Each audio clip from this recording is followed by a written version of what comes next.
What is good, everybody? Welcome back to the Big Three, the only three, the D3 NBA show. Full force back at you again. I'm Taha, and I'm here with my guys, Miguel and Nico. Say what's good. What's going on? What's up, people? We back at it again, full gang. Hey, We're man, here. we got a lot to Wow, talk about. We got a lot it's to been talk a about Sure. while. today, huh? It has been. What's going on with you, Taha? How you doing? Nah, I'm chilling, bro. It's Cancun. The weather's really nice out here. Uh, it's it's real nice out here, man. No, it hasn't rained not once since I got here. You feel me? It's been nice. I mean, Kyrie, he's upstairs just on his telescope trying to solve the flat Earth theory right now, and You I you don't seen even know Braun what it may be already? yet. You said what? You seen Braun already? He was out there taking shots for Yeah, Braun and yeah, he Patrick was out Beverly. there. No, Braun wasn't out there taking shots. Braun was in the deck. He was sitting on the deck. He was sipping his wine and rapping Meek Mill. He was rapping Yeah, the wrong lyrics, but you know he was rapping Meek Mill, and yeah, it's pretty lit out here, man. When y'all gonna join us soon, right? Soon, one of us gotta be one of us gonna join you soon. At least by next you week, know we'll who pull it up is? on you. It's that boy who's they Who? they scared. I They don't know. fighting right now. Who's it gonna be? Come Who on, Who's it look at gonna him. be? He knows it, bro. I'm confident, bro. Yeah, you could be confident. Hey, I would man. be confident too after coming off of two back-to-back W's, but All I'm we'll saying get to that is when But we when get it's to that. due, it's bye it's tired. bye. All I'm saying is it's tiring out here sometimes, and I could go for some coffee if you know what I mean, Miguel. Oh man, You could go for some But coffee. If you I'm got the saying, bread bro, fries, that shit some expensive. hey, bro, it's worth it. It's Mm. worth it for real. The big Nah, face, but $20. Word nah, up, twenty we go. dollars and a high five from Rachel Nichols. But before we start, though, I gotta ask you. I know both of y'all seen it. Give me the review. I don't care about the spoilers. Doctor Strange's Multiverse of Madness. I know both of y'all seen that shit. Oh Talk to yeah, me. Oh yeah, you bro, said I really enjoyed it. I really did. I don't want. I'm not gonna give spoilers because like I don't Fuck, want if to do they ain't that seen it to. yet, they're not a true fan. If they ain't seen it yet, they're not a true fan. They had like a week already. No, it hasn't been a oh, week yet, bro. nah, It's it been hasn't like even three been a week. days. It's been a I watched that Word shit weekend. on up. Thursday. I'm not It's been about a to give no weekend. spoilers, but I'm gonna say though, if you haven't seen it, don't expect too many cameos. You're gonna be disappointed, bro. Because I went in there not expecting more than like three or four, and I wasn't disappointed. But a lot of people in my theater were, But there are some crazy spoilers. This is a full-fledged horror movie. Wanda goes crazy. Like That's a her spoiler. character. That's a That's a spoiler. What spoiler. you mean? I, How's that a who gives a Come spoiler? fuck, on. bro? I said If you ain't seen I it, you're said not a true Wanda. fan. I said Wanda goes crazy. You could If you ain't seen it, look. you're not a true Everybody knew fan. Wanda was about to go crazy. Wanda is tough, bro. She's really tough. Saha, I got one question for you. Is she dead? Hell no, absolutely That's a not. Thank you. The spoiler. number one Like, thing yeah, about movies fuck she. that no Yes, she Loki, did. that was a spoiler, Loki. But I'm telling you, Loki, I don't care, bro. I don't. but If you're not listening to, you not. If you listen to this, bro, you should have seen the movie already. Sure, like but that. nah. Skip this part.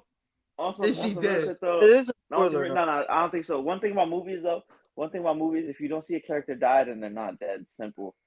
She's not dead. Nah, There's still a lot more story. There's still a lot more story to tell when it comes to Wanda, and they gonna bring her back. They gonna bring her back. I hope she what, gets a solo film. what you mean though? We look he did see her die, and then fuck it, I'ma say it. Nah, bruh. You Not that Shanti, you but the dark the dark hole the got dark shot. hold.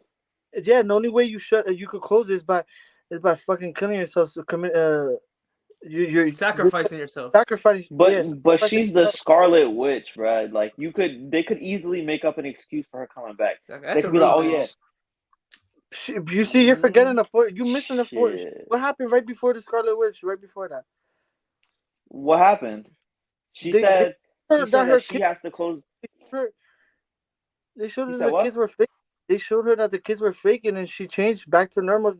Her, you know, what I'm saying she was like her body went right back to normal. She realized that she was doing some stupid shit, and she had to sacrifice herself, just like when they opened the portal and stuff. Remember when uh when Doctor Strange in the other last movie when he had to Which close that one? shit. Yeah. I mean, I get you. I get what you're saying, but like, her story, she's too important of a character at this point to just kill off like that. They're going to bring her back. They're doing Secret Wars, and she's gonna be in Secret Wars, bro. Yeah, depending on the timeline of yeah, because depending on the timeline, she probably is though. But But I yo, don't real think quick she's though, dead. I wait, read it real 9 quick out of though, 10. since we talking about spoilers, bro, since we're full-fledged in spoilers now, can we talk about that casting? Do y'all know which one I'm referring to? Ooh, I don't. Mr. Fantastic, John Krasinski, bro. Ryan. Yeah. What's wrong with it? No, I'm saying it's perfect. Oh yeah, I liked it. I Yeah. didn't think he should have Absolutely died so perfect, fast. bro. I was sick when he died. But No, that he shit just gonna come caught me back. off guard, bro. When she murked That him. Yo, nah. So I knew, bro. I as soon as I found out that Patrick Stewart and the lady from Captain Marvel were gonna be in it, I was like, yo, Wanda's gonna kill all of them.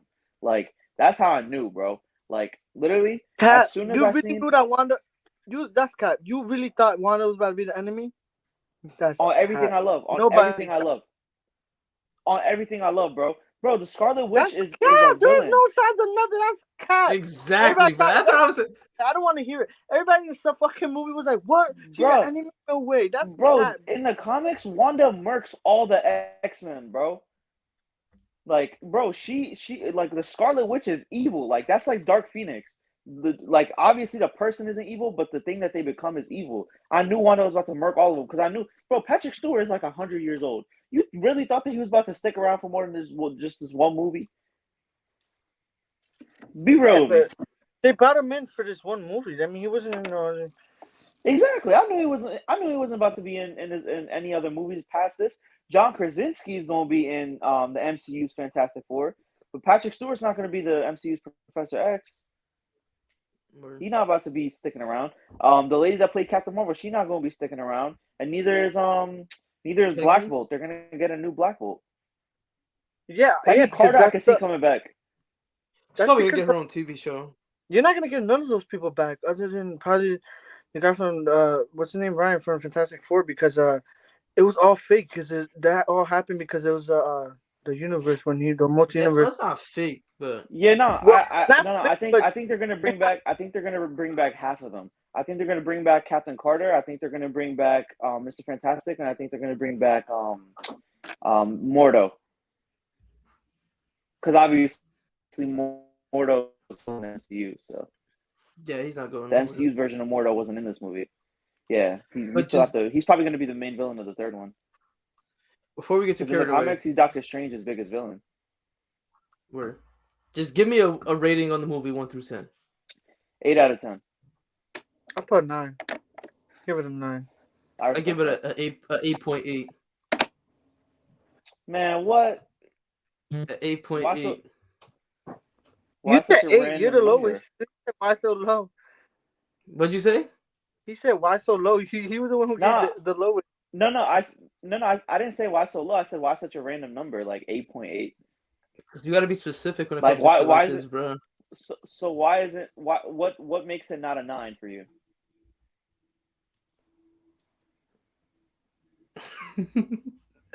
What makes Well, it not a 9? That's a good question. Yeah, like what's that .2 that made you just say nah, this shit not a 9? Maybe the length of the movie. That's true. Sam Raimi felt a did little say that short. the original cut. He said the original cut was Word. 2 hours and 45 minutes. Exactly. If I'm watching a Marvel movie, I want to be in there for the whole day. Oh, Word up. man. That's facts. Nah, that movie was solid though. I love the fact that it was a horror movie. Nah, it was good. It was a good horror ass movie. That the storyline is dope. The freaking graphics, everything was dope. It was like it had a Insidious vibe for sure. Like and Yo, and they were no cap, and they bro. were part of the movie. I don't know if you guys peep Insidious, like their I think their broadcast or whatever, like their company, whatever they made the movie out of, was part of the movie too. It was dope. The only reason why I give it's not a 10 is because I expected Storm to be in there, which was like all hyped up. The Storm was gonna be in there, and then who else was supposed to be in it? Wolverine. He thought Wolverine was gonna be Tobey in it. thought Wolverine- Maguire, Tom But Cruise, it was like I thought Toby was gonna be in it, and I thought that Iron Man was gonna be in it. I'm not yeah, gonna and I lie to thought you. Tutu was gonna be in it, and And Iron Man hit me out of nowhere when I thought Iron Man was gonna be in it. Remember when they had the statue for Doctor Strange? Yeah. And I thought I was yeah. like, what? Iron Man survived it because I was like because of the fight. Oh, I Yeah, get what you mean. in that like in that Like universe. he's the one who Yeah, ended you up thought- taking the gloves. Yeah, So I I was like, feel what? you. No way to bring Iron Man back in a different. Gauntlet. But Yeah, it was good. I love that they showed Thanos' corpse. Like they showed like Thanos with the stones, like laying there, dead on Titan. I thought Yeah. that was tough. Mhm. I thought Yeah, that the part movie was was tough. fire. My favorite like cinematography thing about that movie though was when that scene where they would like cover all the reflections so that she doesn't get in. Yeah, that And shit then was hard. They Did left. she just sticks They her left hand one out? of them. Yeah. Yeah, they left one of them open. And her limbs are all twisted and shit. That shit was so tough. It reminded me of The Ring. You know when she comes out the TV. Yeah. That shit was so fire, bro. I'm That shit was satisfied with tough. the movie Me too. I think it lived up to the hype. for sure. But let's get to the news. Let's get to what you Word. guys really came here to listen to. The NBA show. Starting off, Coach of the Year was announced about 20 minutes before we started recording. I didn't even know who. I didn't even Monty know. Williams wins Coach of the Year. Monty Williams, Much deserved. expected That's what I and deserved. Yeah, I think we all had Monty That's what I Williams had winning winning Coach of the Year. Mhm. I'm glad he's getting his Actually, flowers because he's always been. I a had good Taylor coach. Jenkins. I I'm not could have gonna lie. sworn you had Taylor Jenkins. I had Taylor Jenkins. I was about to say that. I think I had Taylor Jenkins winning it. Word. Yeah. Now that man I out had of a Monty job. Williams second. Oh no, chill. What? I'm thinking of James Borrego. Never mind, because that's who you like too. I do like James Borrego. Hope he gets another job, bro. That shit was fucked up. And then MVP was announced earlier this morning. Nikola Jokic goes back to back. The Serbian Nightmare wins MVP, and this has everybody in a twist right now. I think he deserved it. I feel like everybody's just hating. I think he's the better pick for it. I think he deserved it over Embiid. I think Giannis deserved it over both of them, but we can talk about that. Giannis did not deserve that shit. Why did Giannis not deserve it? First off, who wasn't supposed to be good this year? First of all, let's bring that back into a whole nother point. We're supposed to be bad this year. You guys still ended up as a 4 seed. We did pretty good. We had a good stretch here with scoring. His assist went up. Playmaking was we missed the game first seed by a game and a half. But the Bucks still finish as a higher seed. Yeah, that's fine. But who's the best player in the NBA? At that point during the season, James Harden played the last 15, 20 games. But who's the best player in the NBA?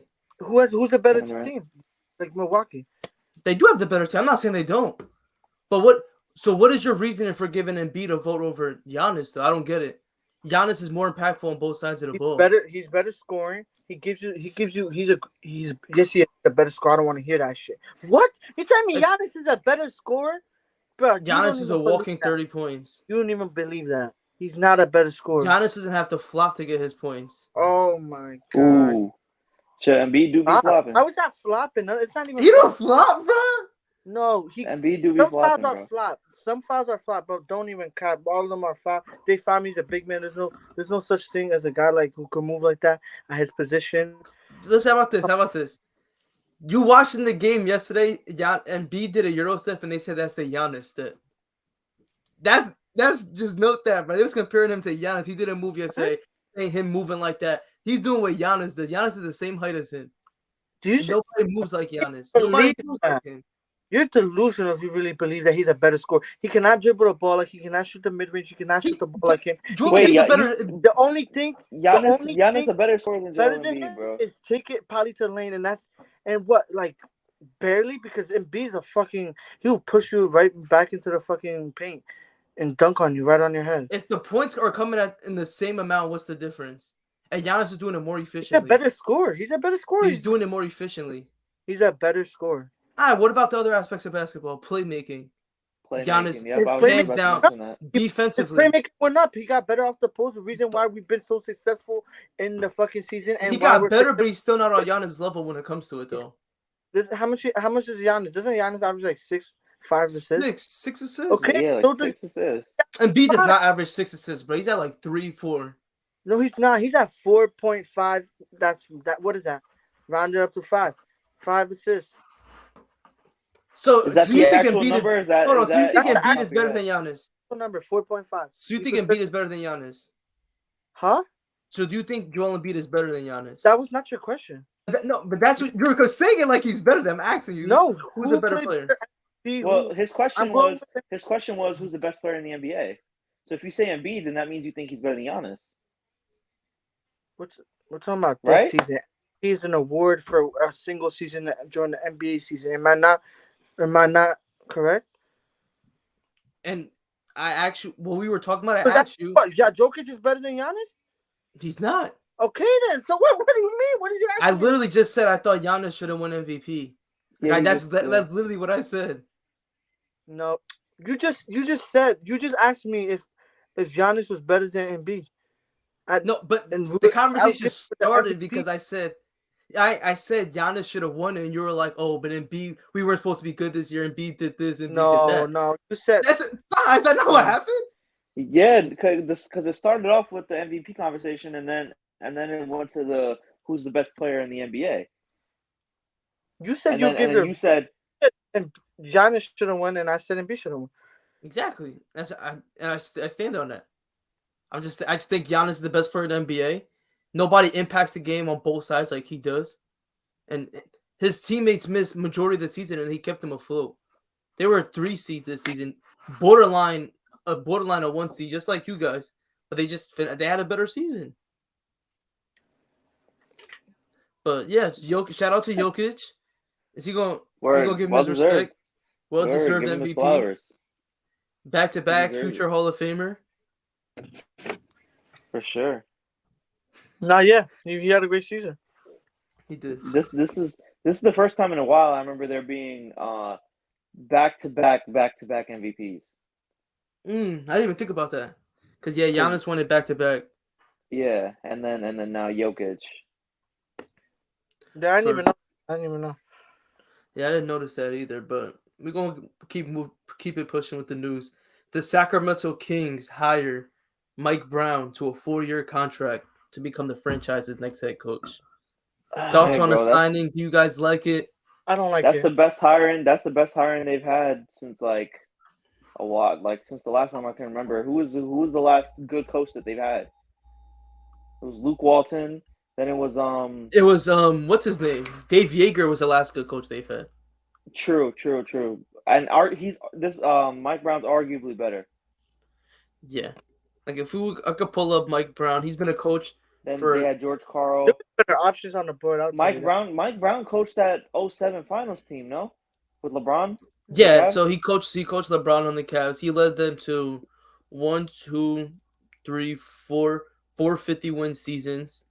He He had was Phil Jackson's a s- successor in LA. he had 2 60-win seasons with the Cavs. Come on, bro. We're talking about LeBron though being on his team. Do you know how? He was But Phil you don't have Jackson's success unless you have successor good in LA, players, though. right? He did coach the Lakers as well, Yeah. and he won 41 games with the Lakers. Yeah, because he didn't really get much of a chance because it was the back to back championships with Phil Jackson. Phil Jackson retired. He only got one full season with them, and that was a lockout season, I'm pretty sure. Yeah, he only coached And then 66 games that year. exactly, and then the next season he got fired 4 games into the season because they started off 1-3. I remember Yeah, that. I don't think it's a bad hiring. Like you said, I think there was good options out there still, but that's the first domino to fall. I A lot think of head coaches yet to get signed. I like that he's coming from he was a head coach for a long time in the league. He's coming from an assistant coach with the Warriors, so he was there throughout that whole process. He was alongside Steve Kerr, so he got a chance to be an assistant coach. See how that dynasty ran. And a Mhm. lot of people are saying that he was their mastermind behind their defense. He was their defensive coordinator. He helped them a lot. And if there's one thing that the Kings have struggled with with their build at this moment is they can't defend. So let's see what kind of system he brings in there. You don't knock it till you try. I want to see how he does. I'm not gonna count him out just yet. For sure. No, I think it's a good hiring. I think he's a coach that's seen a lot of success in the league, and that's something that the Sacramento Kings are kind of allergic to right now. So bringing him in Kinda. like it could be good for them. Nico, who would you want them to see sign? Because it seems like you're just I would completely have out of it. I would have had a player development coach, a player development. It's a squad, it's a bunch of young guys in the squad.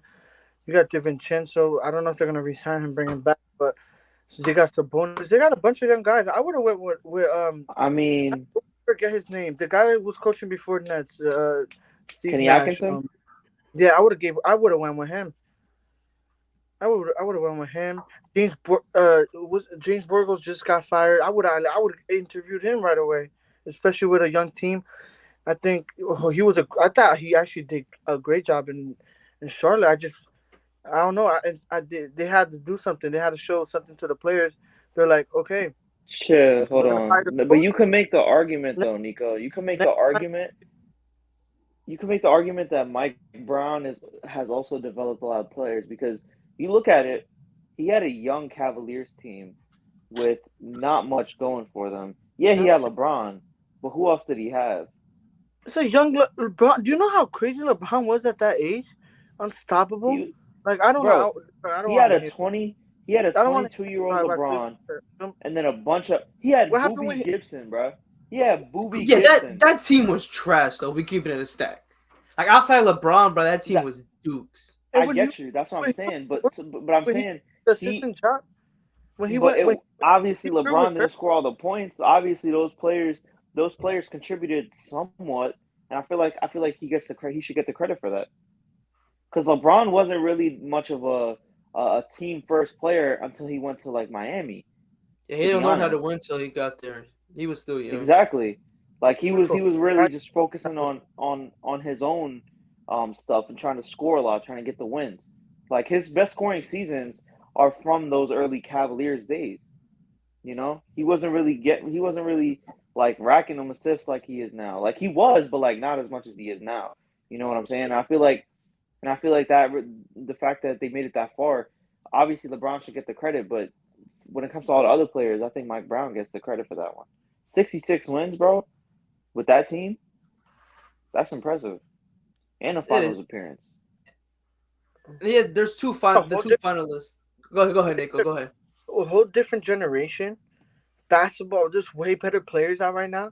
Come on, let's be realistic now. I put True. money. That's true. Damn, so you don't like Nico, see like this getting you mad. You don't like this signing that much. You really think this is I like don't. I a don't. 'Cause terrible signing? Sacramento's just made a pick for Sabonis, and you went for Mike Brown when you have so many options on the board. Like But not even. Nico, you acting like Mike You Brown hasn't coached since his Cavaliers days, though. He's had a job the whole time. Okay, so what does So that got to do with anything? He was playing. He was an went assistant through, coach bruh. for Miguel was telling me he was a assistant coach for if I'm The not mistaken, Warriors. Warriors. The Warriors, Golden State, yes. So he helped develop Draymond Green, Klay Thompson, No, and we're talking Jordan about Poole. Atkinson. Wasn't he? He was assistant for the Warriors right now. Right So was now Mike he is at the Brown. moment. Yeah, but Taha just said he didn't have a job. No, I said he had a job the whole time. I said the whole time that since then he's had a job. Okay, so I'm talking about. wouldn't No, I wouldn't you- said. I said So when- Nico. I said wouldn't you take you're the guy acting that's like working instead of the guy that's not working? I But- mean, but- makes but- sense. you're Why he's you're not not. understanding what I'm saying. Nico, they were saying- both assistant coaches for the Golden They're State Warriors both at the same time. yes, they're both assistant coaches for the Warriors. I'm saying that you're acting like because you said that it's a whole different generation, but you're acting like Mike Brown hasn't had a job since 2009, since he left the Cavs. That's what I'm trying to tell you. That's what I'm trying to say. But compared the Cavs, you're comparing a Cavs team to they did not have the damn amount of talent on the fucking court in the But NBA. nobody's comparing. There was If not we're amount. keeping it a stack, the Kings team right now is more talented than that Cavs team. Outside Exactly. of LeBron, bro, And- they had nobody. And bro, look That's at it like fine. this. But that's what we're Look at it living like on. this. You want to generation, talk though. about Mike Brown? You want to talk about Mike Brown and developing players? Andrew Bynum's best season was under Mike Brown. This man Mike Brown went to Golden State. You got to give him a little bit of credit. Him and Kenny Atkinson both a little bit of credit for helping getting guys like Jordan Poole up there, Gary Payton. He worked with Jonathan Kuminga and Moses Moody, and they're going to be a problem in the years coming up. And that's going to be a little bit of credit to Mike Brown. Like Mike Brown has experience. Like don't say he doesn't have experience. Like maybe there could have been somebody better for the job, but Mike Brown's not a bad hiring. There was He knows two. how to win, and he's a player development coach. Kenny Atkinson doesn't know how to win. His Kenny rotations are Atkinson wasn't a horrible. finalist for the job though.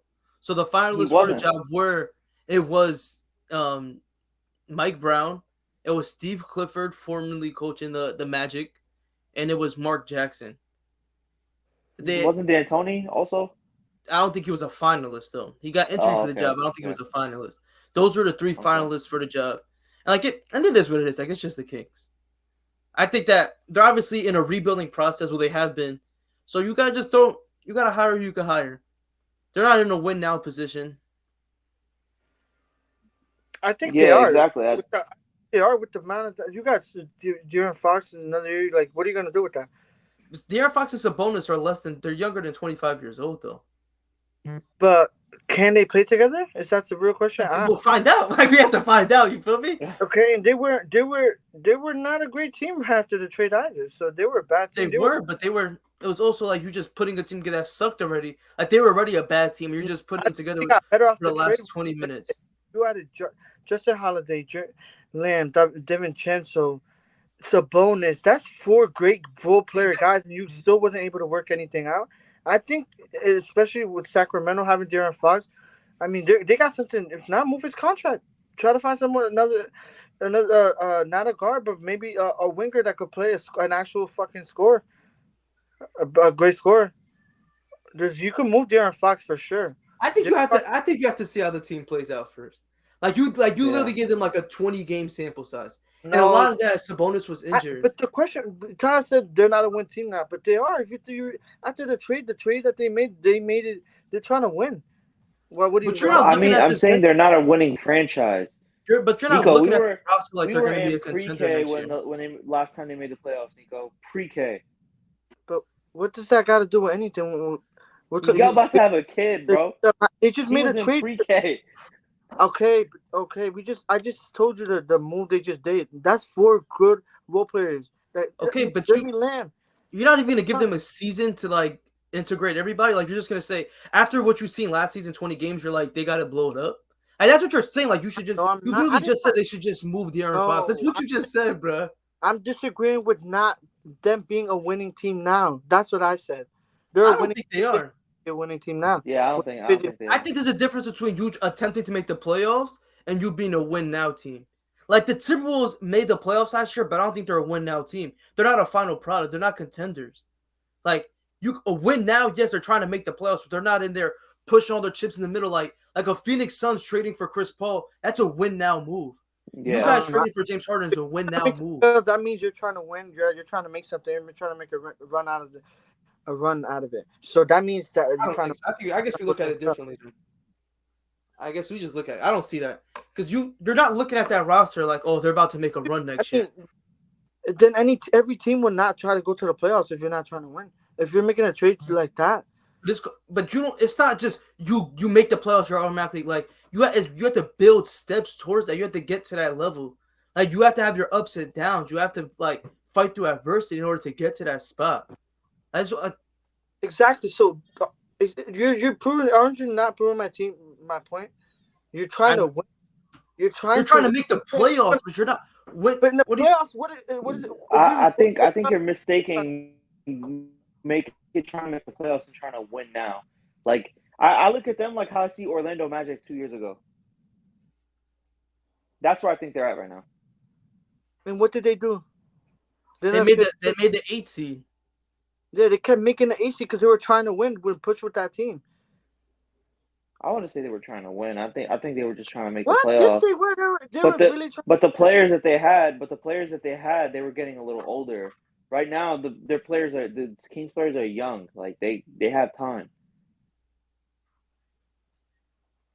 Give it a couple years, they're gonna make some Chris Paul trade type moves. Like they're gonna see a little bit of success. They're gonna taste the playoffs, and they're gonna be like, all right, we want more. And then they're gonna start making moves for players to come in. Fill out the roster. Like that's what you have to get the pieces that fit next to those guys. Yeah, like you're building around De'Aaron Fox and Sabonis and Davion Mitchell. You have to get the pieces to fit around that. That's just how I see it. Like I get what you're saying. Like they should be trying to make the playoffs, but this isn't like a top tier roster. If you make the play-in tournament with that roster, I think you're satisfied. Like you're I agree. moving towards the right direction. I I mean, for agree. me, it's just I don't get it. 'Cause, like, I mean, if you're trying to make the playoffs, it's because you're trying to win. If you're not, as simple as that. What are you trying to go for the playoffs then for? To lose? Not to lose, but to compete, to get playoff experience under your belt if you're a young team. But you could, and anything could happen in a 7-game series. You could win one game. Nico, but I'm not saying that they're We've going to seen the plenty- playoffs purposely trying to lose. Always in the playoffs, an upset. So I just don't get it. They are a win team now. I'll go with that. It's fine. We could agree to disagree. I don't know. I just don't get it. But If you're making the playoffs because you want to win, simple as that. But you're not making the playoffs with the expectation to go to the finals. Like, what do you mean? Every playoff team is expecting to go. Nah. do you think the Hawks made the playoffs? So you they tell were going to win the finals? Exactly. That's what I was gonna say. They're athletes. They're players. What time? You The think players, but the organization and the players are two different things. You think they go in there and in there thinking they're gonna lose? No, the reason why they're in the playoffs because they were a good team and enough to compete with those type of caliber teams. The reason why there's 1 through 8 make it right. But the players are going out there to compete. Yes, 100%. Like, I agree with you with that. But the direction that the organization are doing and what the players doing are completely different things. You don't think the Thunder are out there trying to win games? Yes, but obviously the Thunder they're not not trade for winning. 5 role players. What do you mean? 5 great role players that are great on the championship team. We could agree on that. Okay, What? so they're supposed to make the playoffs next year? They're supposed to make the team? playoffs last year? This past season? The Kings? They got traded half season. But they got traded in like March or February. They were already 12 games back from like the 7th seed. Like they were gonna be a 10 seed and try and get into the playoffs. You don't get it, but you build towards next season. Like I look at that move as next season. What are you not getting? I'm not saying they'll break it up. I'm saying they are a winning team now. With them, we're making those moves. They're trying to be a winning team. Okay. I guess we gotta agree to disagree. Yeah. Personally, though, I'm with Miguel. I don't think that the Kings are a win now team. Next up, I just wanted to shout out some of the names that got invited to the combine. Some names that I had on my big board to watch out for. I had Haijun Lee out of Davidson, a 6'7" shooter. He got invited to the combine. One of Nico's guys from North Carolina, Brady Manick, he got invited to the combine as well. This is to the G League combine. From here, you can get invited to NBA combine, maybe get invited to the draft room. We have Jermaine Samuels out of Villanova, Jared Roden out of Seton Hall, and Buddy Boeheim out of Syracuse. These are a couple of names to watch out for, and David McCormick, and the rest of these guys. I would be surprised if maybe 5 of these guys get invited to the combine. They're gonna be scrimmaging and stuff like that. And Jordan Hall out of St. John's, he's from New Jersey as well. I have him getting drafted. I think he's one of the best point guards in the class. 6'6" point guard, can do it all. He looks like Josh Giddey with a smooth offensive game. That's my comp, but yeah, shout out to those guys. Best of luck to them in the combine. And let's get some playoff basketball. Yes, sir. I think we should just get the obvious out the way. So Nico, before you join, I had a conversation with Taha about this. Since we are the 2 fans of these teams competing, we're going to debate and try and convince Taha which team is going to move past from this round, since everything is all tied up. That sounds good with you? Yeah, that sounds good, but let's talk about what's happening during the series. Now let's not bring a different type of this. What happened during the series? We're 4 games in. We're talking about the series. Okay, I'm making sure. I don't want you bringing some bullshit up. I'm just saying. What's bullshit? I'm talking about what happened in the series, the games that happened. Like, would you? No, I don't want you to bring whatever you was talking about the other days, all this and that, all this bullshit about the Sixers. All right, I don't even know what you're talking about, but I'm gonna let you go first. Go ahead. Tell Taha why the Sixers are gonna beat the Heat. So Sixers are gonna beat the Heat. We went for 2 games without Embiid, right? Our defense was locked in. We've been giving them. They've been shooting bad the first 2 all games. Every game's been shooting bad for both teams in general. Bad. I think Sixers shot good the last 2 games.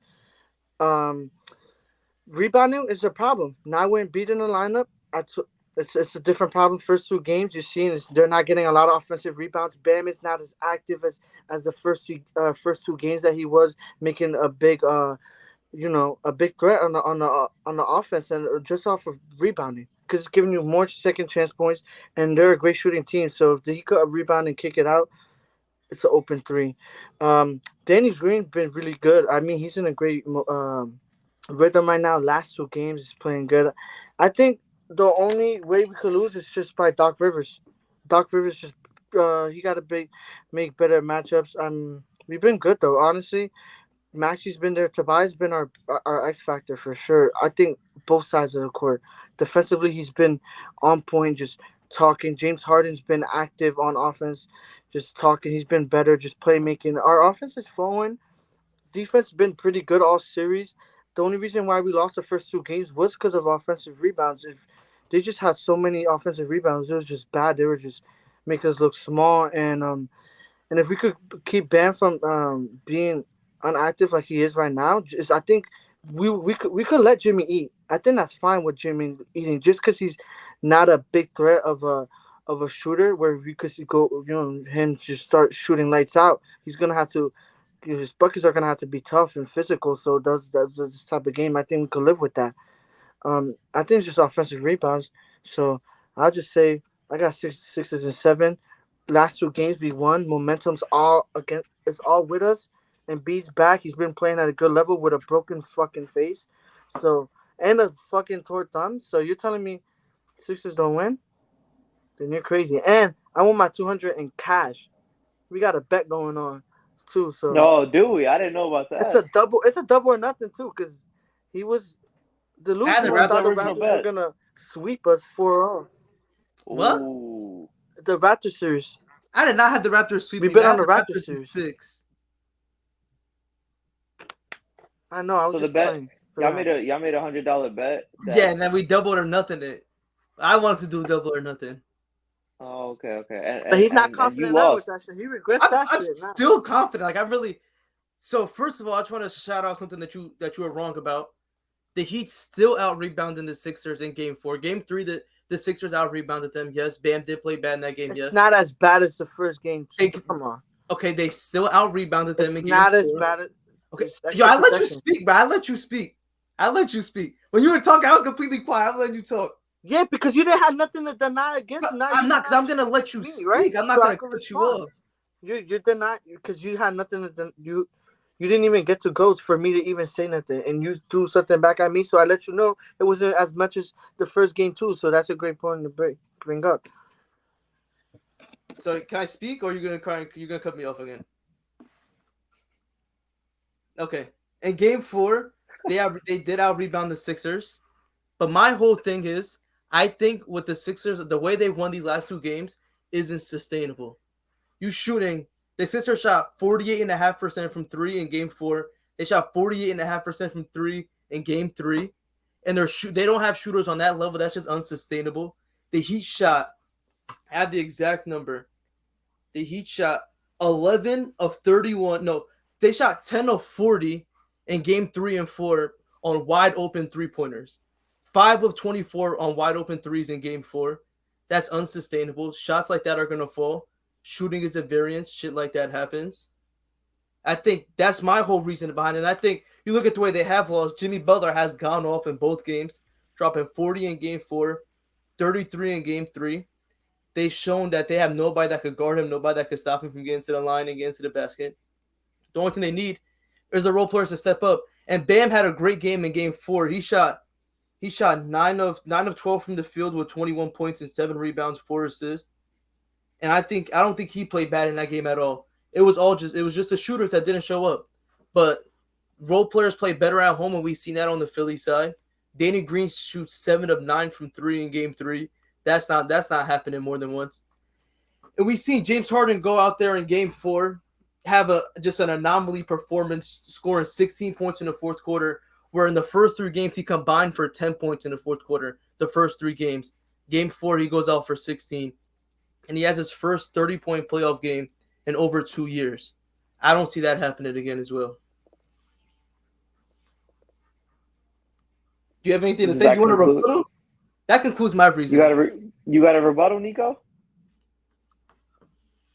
No, because I couldn't say nothing before, right? So I'm not gonna say nothing. It's you don't say nothing while I'm speaking. You don't cut me off to try and try and deny what I'm saying. Now you can say whatever.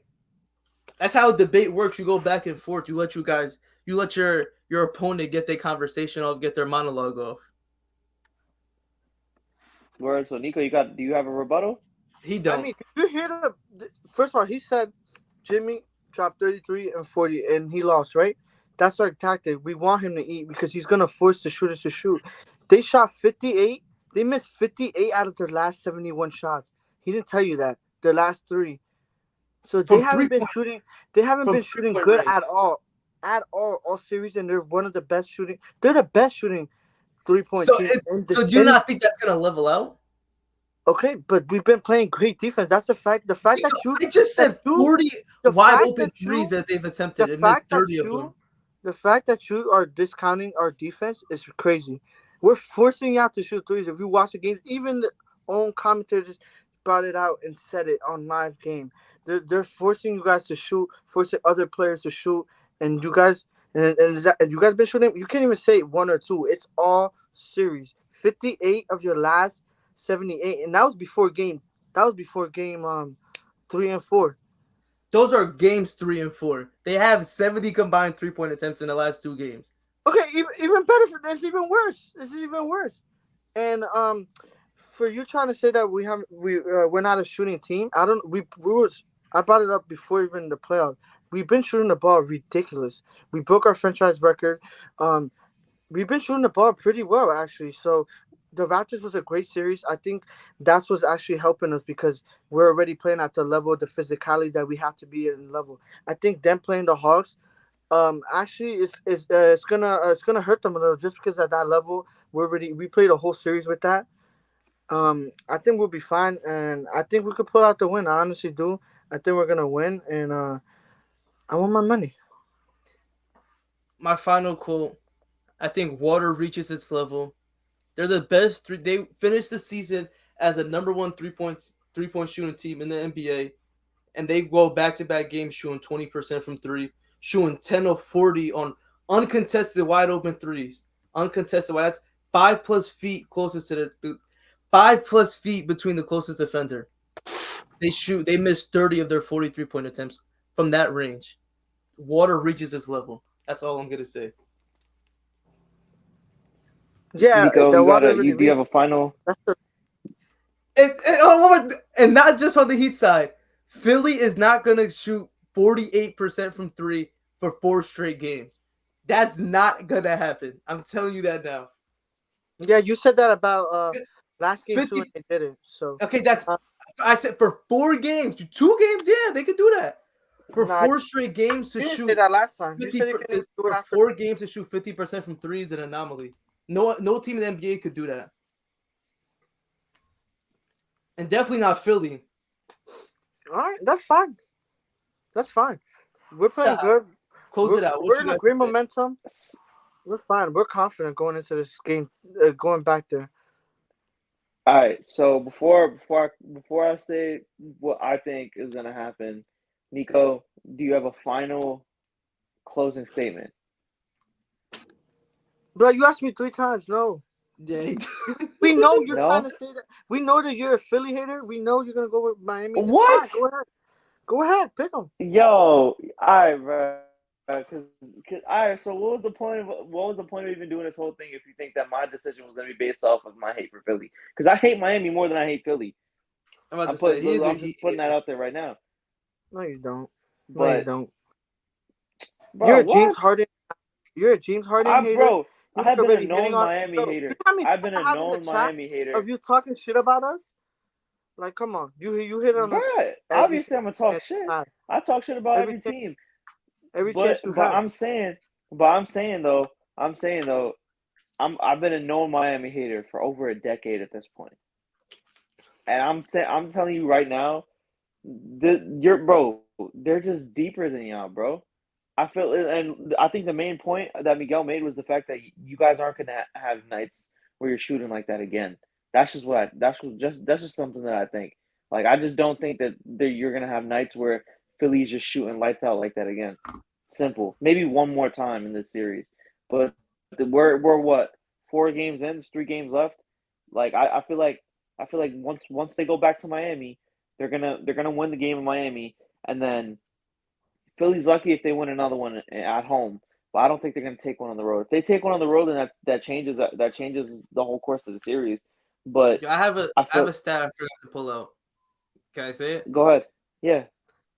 So this is the Sixers shot 13 of 17 on shots in the last 4 seconds of the shot clock in games 3 and 4. 6 of 8 from 3 in those possessions. And the regular season they shot 30% in those scenarios. Shooting that's above 70% on late second shot clocks. Has full 20 plus seconds of good defense. And you're shooting 6 of 8 from 3, 13 of 17. That's not sustainable. Wait. You said last season, right? No, during the regular season, this season, they shot 30% from the field in those scenarios. Okay, In the right. last night's game, they shot 13 of 17. James Harden's on the lineup. A whole different offense. We're flowing. If anything, that stat is showing you that we're more patient on offense and we're not worrying and panicking when we had to. A lot of teams are gonna panic when you see 4 seconds on the clock. So that's all I gotta say. Do you think you're going to continue to shoot 60+% with chucking up last second shots at the end of a shot clock? I mean, Grizzlies are a great team that does that. Why They don't do that though. They don't they're do a that. great shot So clock. they shoot. They're going to shoot at 13 of 17 from the field in those situations. Like I said, our offense patient, not panicking. So I'm fine with that. All right, that was my last stat I wanted to pull up. Yeah, when it comes down to it, I just feel like Miami is deeper than Philly is. Like I feel like if this was a different James Harden that we was talking about, anything was possible. But this dude is literally he's just not a good playoff performer, and this playoffs right here is the worst playoffs that he's had since 2012 when he was a sixth man, and he's the starting point guard or shooting guard of that team, and he plays like 35 minutes a night, if not more. Patient though. Like, can we Huh? stop comparing him to the old James Harden? Can we please stop? He's not the same guy. It's a whole different offensive game. He's not the same guy. He plays a whole different game. He plays for the team now. So there's a reason why the ball's flowing. You cannot compare a stat where he was straight running ISO for 150 plays, and that's a fact. All the players came out and said it. Like even himself, he was tired of playing the ISO. He has a Okay. whole different.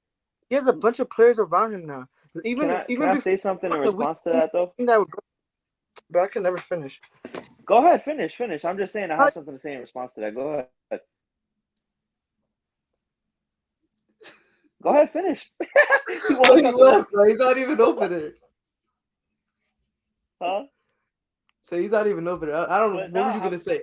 I agree with him though. I was gonna say Enough of comparing him to. He's obviously not the same player. no, but he brought up the whole ISO stuff, right? In response to that, he says that James Harden, like when it comes to team basketball, this is the best that he can do, but it's not because when he got traded from Houston, he was still the same. He was still prime James Harden, in my opinion, right? He played his first 3 months.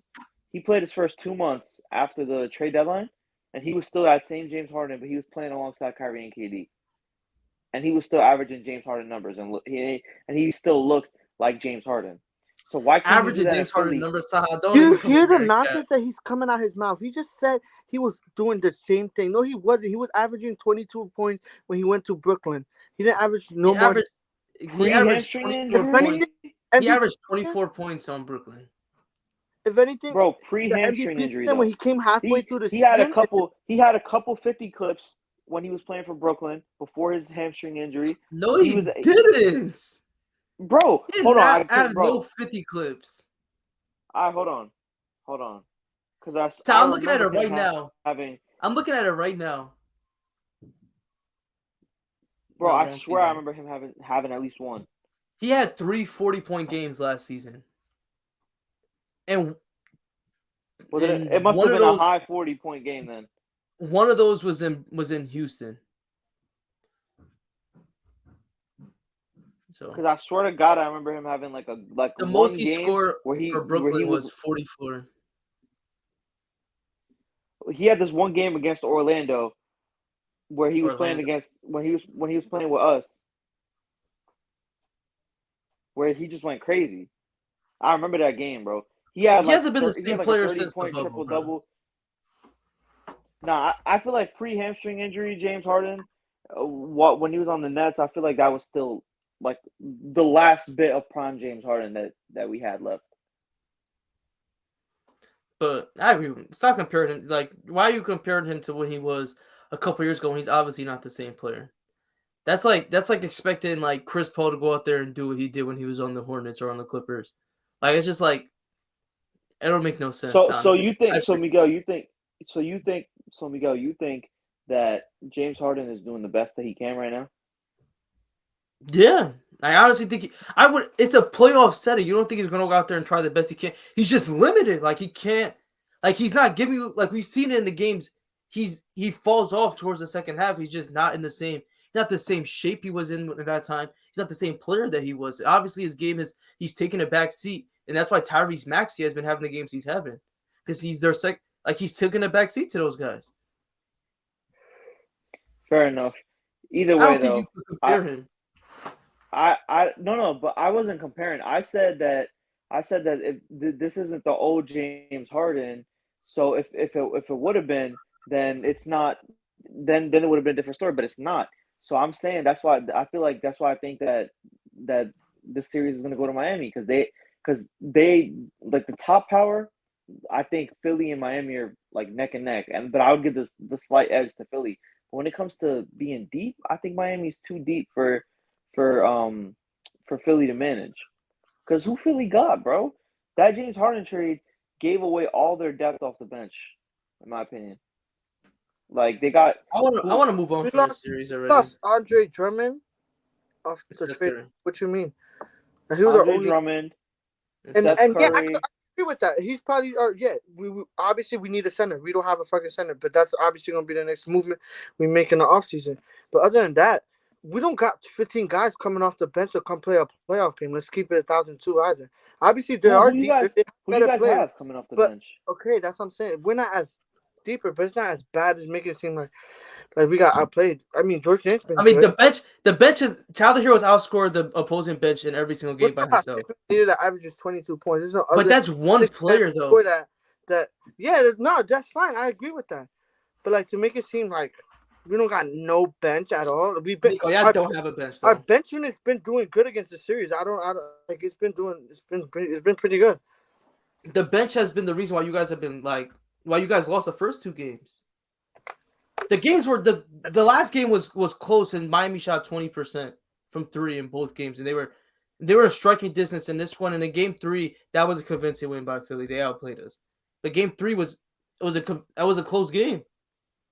But we're forcing you to shoot. We are forcing you guys to shoot. You guys play a prop. That's gonna exact. Okay, and that's what I'm saying. If you're giving up 3-pointers to the number 1 shooting team in the NBA, eventually shots are gonna fall. But it's a 7-game series. We took 2 already. Why wouldn't we go with the same tactic? You guys haven't been keep that tactic. Keep that tactic. First game 2 for the first 1 or 2. You guys didn't shoot as. Eventually, water reaches its level. That's all I'm saying. Eventually, water reaches its level. If you're gonna keep that tactic, they play good against drop schemes all year long. But I'm tired of talking about this series. We got to move on. We have 3 more series to cover. Actually, Nico, I want to ask you one question. Is this best case scenario for you? Philly's winning and Jimmy Butler is playing his ass off. No, because I know you and Jimmy Butler's your favorite player. You see him drop 40 in a loss. Your team won. For sure. And he's still going out there and doing him. And I still love to see Embiid fucking react like that. He hit him right in the face. Obviously, it's a basketball player. He obviously doesn't go out there and do this shit. Yeah, he didn't do it. It wasn't on purpose. But, you know what I'm saying? He went up there, reacted right away. He knew, you know what I'm saying? These guys, you know what I'm saying? They love each other. They're fam. Nah, yeah, of course. I love to see it, but obviously I don't want to see you guys win, so. Yeah, not us win. I'm talking about Jimmy playing well. No, that's what I'm saying. Nah, but, I mean, he's on the other team, so it's like, I can't I can't. It's not like I could go out there and celebrate every bucket he scored. But At least when they down 20, one he's out thing there getting I his could say buckets. is I'm very happy is that he's probably top. I had him top 3 best player in the playoffs so far. And he's playing at a ridiculous level. So I want to ask you that. What? Has your stance changed on Jimmy Butler and how you feel about him as a basketball player? Because you've been disrespecting him, ranking players like Kyrie Irving What? above him. I would still rank Kyrie Irving above him, but like That shit doesn't make no sense to me though. Like, why? What has Kyrie done as a number one? Kyrie, what?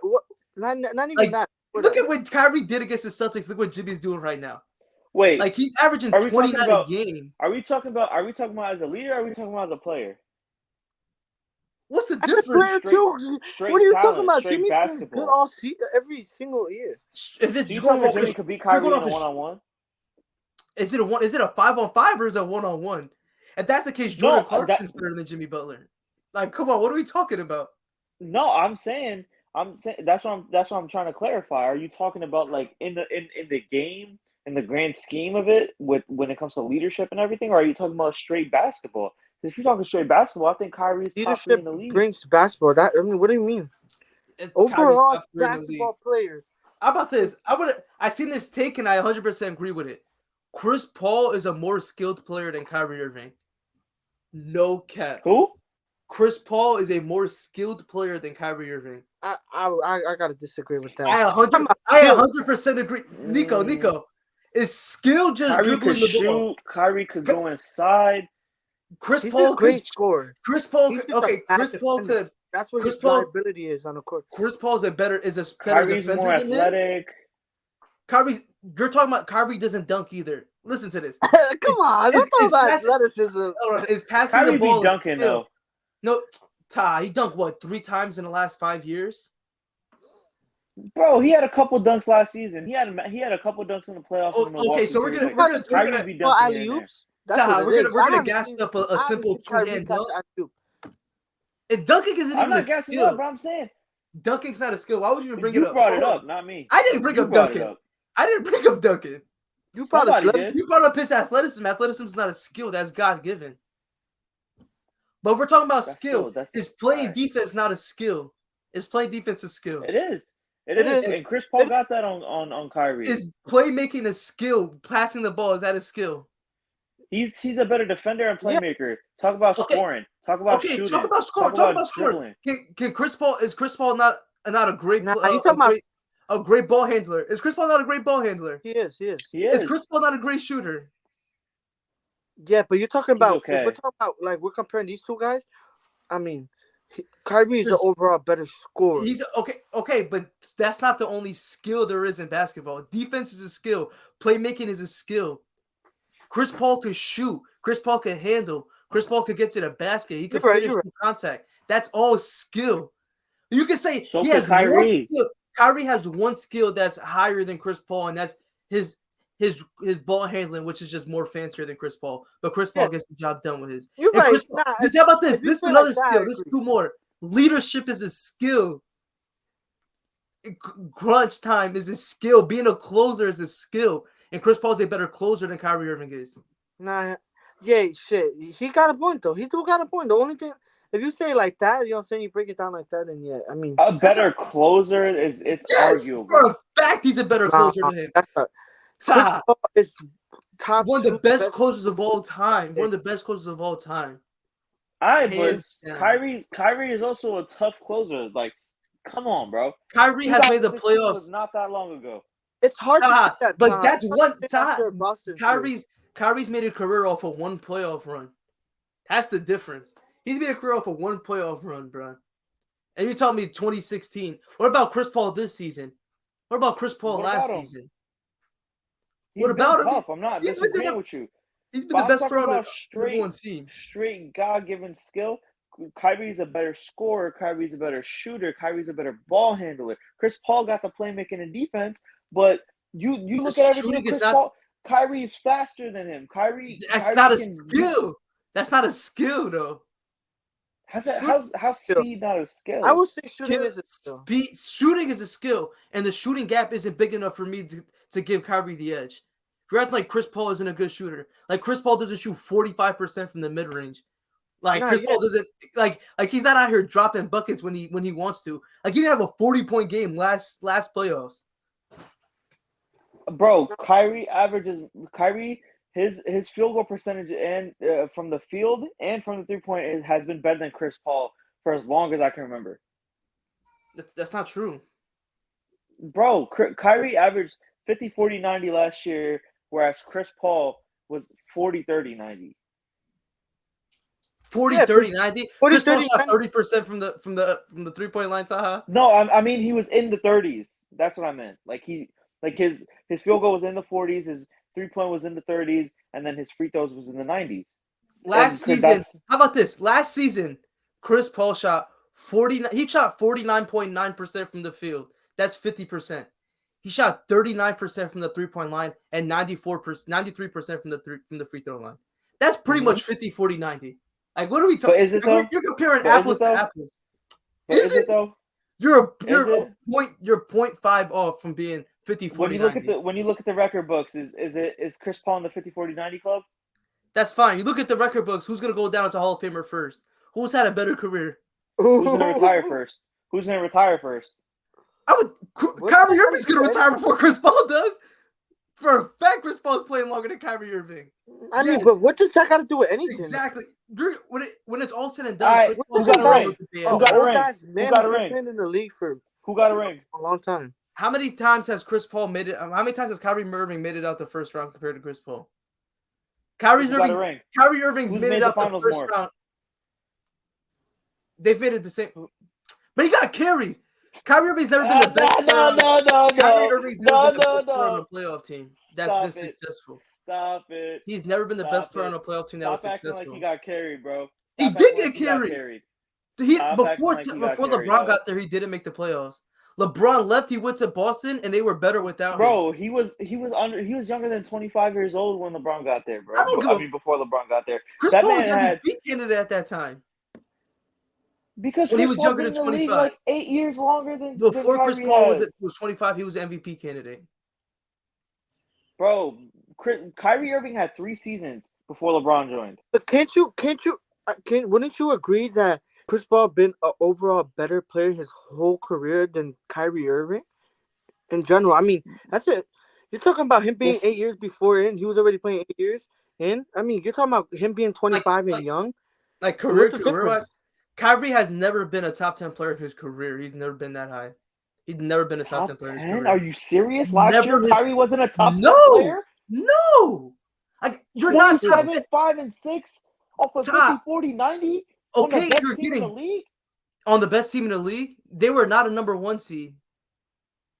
They were injured all year. I don't care. You're gonna say they're the best team in the league like they won the finals. They were the best team in the league. They didn't win the finals and they weren't the number 1 seed. So how are you just gonna throw out best team in the league? Bro, they were the best team in the league. Plain and simple. They literally took the Bucks to 7 games in overtime until the last second and didn't have their big 3. How many All-NBA teams has Kyrie made? I can't tell you on the top of my head. Not more than Chris Paul. Well, no shit, Sherlock. Even if you take it to the 8, even if you stop it at his 8, even if you compare their first 12 years of their careers, Chris Paul has undoubtedly had a better career than him. Kyrie, the only thing more time than Chris Paul has being healthy is a skill. Kyrie has been injured. Kyrie's been injured. What? Maybe once, twice. Same amount of time as Chris Paul. But I'm talking about the off the court stuff. Taha, come on, stop it. Once or twice, Taha. You don't miss. He's never played more than. He's played more than 70 games 3 times in his career, and he's been in the NBA for how long? Since 2011. He's never even played a full season before. And you're telling me that's all because of him trying to miss time on purpose? Bro, I'm saying he hasn't suffered a injury where it's forced him to miss an extended amount of time. Little injuries like that where you miss a couple games, that shit happens. 29 games this season, 54 games last season, 20 games last season before. Bro, 67 games. 29 games because of the whole vaccine stuff. 29 games because of the whole vaccine stuff. 54 games because of the whole first he had that whole mental health shit that happened, and then the year before he only played 20 games because he had a shoulder injury, Taha, which he got surgically repaired. What about the season in Taha, 2015 where he played 50? You only had 3 seasons. He played 70 games. Like I don't want to hear any other excuse. Like he's not a player. Like he's not a healthy player. Like Why are we even talking about this? Why are we even talking about this? This I is brought it irrelevant up. to what we were talking about. Because I brought it up. And I'm gonna stand on Well, it. Chris Paul it's a is a stupid more thing to bring skilled up. player. Chris Paul is a more skilled player than Kyrie Irving. And let's get to the Sun series. Let's keep it going. Let's get to the Sun series. The Mavericks tied it up 2-2. They looked dead in the water first 2 games. Jalen Brunson woke up. The referees woke up. They wanted the Suns to tie the series up. Let's keep it a stack. Let's keep it a stack. Chris Paul plays. He gets into foul trouble in back-to-back games. But I think. Look, I guess I'll start off. I actually did expect this. I did expect him to come back and win 2 games. I think I even told Miguel and Sammy, because Sammy's a big Suns fan. Shout out to him. He's a big Suns fan. Suns fan? Yeah, I only know 2 Suns fans in the world, and it's ridiculous. And I knew one before. Sammy, obviously, I don't know. Sammy probably. But you gotta become a bandwagon because he became a Suns fan in the bubble. That's you was right. You was right. You was right. Yeah, he is. They weren't even like they wanted that 8-0 I know run. one true. I know one true fucking Phoenix Suns fan. He missed out, bro. I know since I was a little ass kid, bro. We used to play soccer like 10 years old, 12 years old. He was a Suns fan. I remember playing 2K. He would always play the Suns. But I expected the Mavs to actually win. They're a great team. I think the first 2 games they're trying to read what they could get. Obviously, home advantage matters a lot. Miguel even said it. Role players do play at home, and I mean they're more comfortable.